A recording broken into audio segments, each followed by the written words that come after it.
Qoquu dhiisuudhaa fi daawwaa isaa. Tooftaalee fi karaalee ittiin qoquu dhiisnu. Shaakala salphaa qoquu dhorkuudhaaf fayyadu kan ilaallu ta'a. Addunyaa kana irra egaa namoonni baay'ee yeroo rafan ni qoqu. Kun egaa rakkoo fayyaa nama sanaa saammachuu danda'a. Akkasumas rakkoo hawaasummaas ni fida. Sababni isaa namni tokko qoqaa rafuu namoonni isaa wajjin jiran rafuu hin danda'an ni jeeqamu jechuudha. Akka namni walirraa fagaatu taasisa jechuudha. Maaliif yoo jettan namni jeeqamuu barbaadu hin jiru. Wantoonni akka namni qoqu taasisan hollachuu tishuu laagaa keessaa fi hollachuu daandii argansuu namaa yeroo namni rafuuti.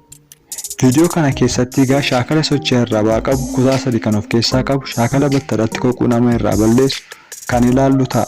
Kutaawwan kun sadanis isteepii baay'ee kan of keessaa qabanidha. Let's go. Qoquu dhaabuudhaaf sochii shaakalaa taasisuuf amma kan nuti ilaallu shaakala salphaa maashaa arrabaa socho'uu irratti kan xiyyeeffatedha. Jalqaba afaan keessan bantu. Isaa booda fiixee arraba keessanii gara afaan keessan keessaatti ol deebisuudhaan gara foon ilkaan keessan ol gubbaa jirutti akka ol dhiibuu taasistu. Ergasii sekoondii tokkoof ol qabdanii turtu. Booda asii gad ariitiidhaan deebisuu yaaltu. Yeroo kana sagalee jedhutu uumama jechuudha. Si'a 10 irra deddeebi'uudhaan akkasuma gootu.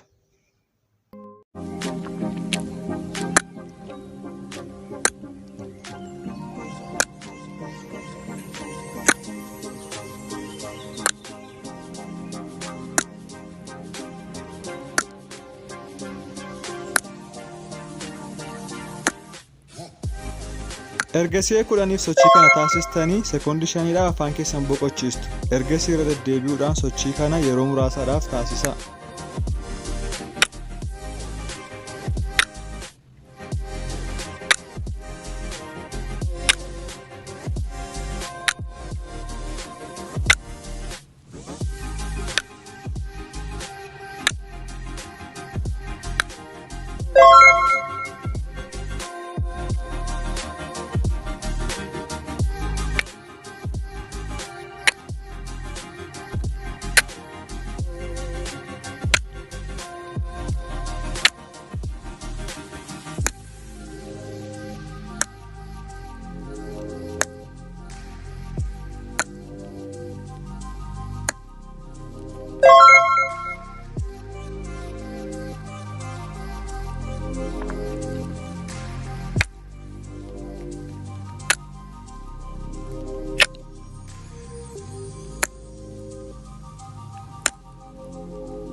Amma immoo shaakala sochii arrabaa isa lammaffaa kan ilaallu ta'a. Yeroo rafnu qoquu dhiisuudhaaf kan nu gargaaru jechuudha.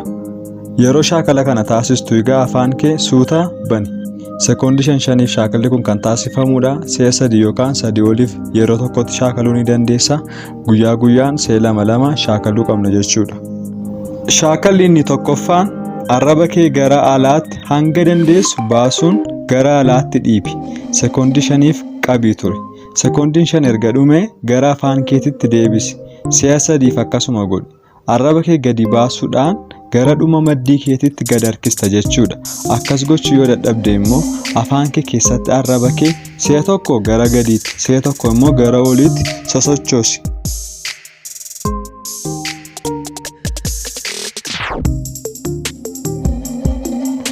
Shaakalli inni lammaffaan arraba kee afaan kee keessatti gara oliitti ol dhiibi. Foon ilkaan gararraa jiru irraa akka deemsisu taasisi. Sekoondii 5.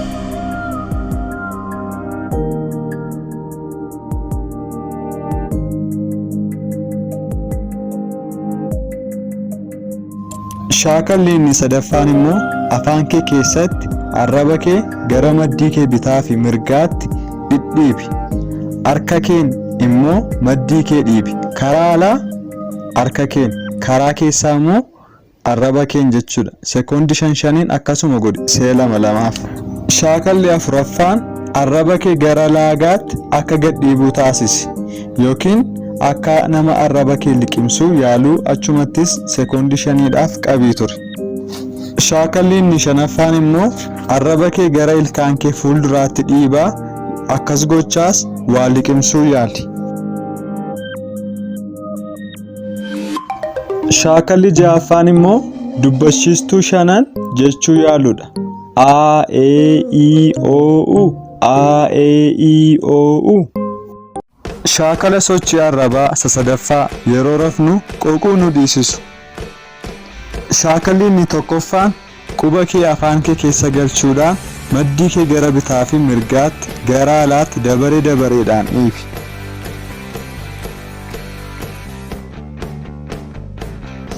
Shaakalli inni lammaffaan immoo arraba kee xiqqoo gadi harkisuun suuta ciniin isa booda waa liqimsuu yaali ol jechaa.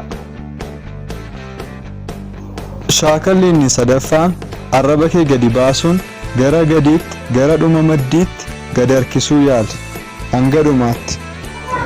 Shaakalli afuraffaan arraba kee gadi baasuun gara funyaan keetti ol dhiibi wal harkisi. Shaakalli shanaffaan boquu kee ol qabuudhaan arraba kee amma dhumaatti gadi baasuu yaali si'a 10f.